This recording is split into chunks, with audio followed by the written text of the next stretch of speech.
Алматы облысы Іле ауданы Жаңа Дәуір ауылы номер 5 орта мектептің 2 сынып оқушысы Тұрсынбай Жансая.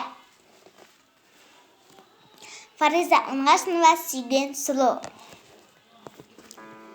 Сенің көзін көк емес, қарада емес. Қой көзді деп атайды мұндайларды. Ол көздердің оты да ғажап емес.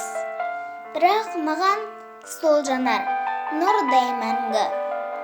Сенің көркің ерекше емес тегі, дәру боп па қыздарға сарылығын.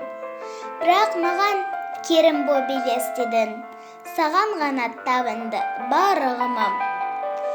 Мен үшін сен бәрісің тіршіліктің, жаным ұйып тек саған сырағыттым.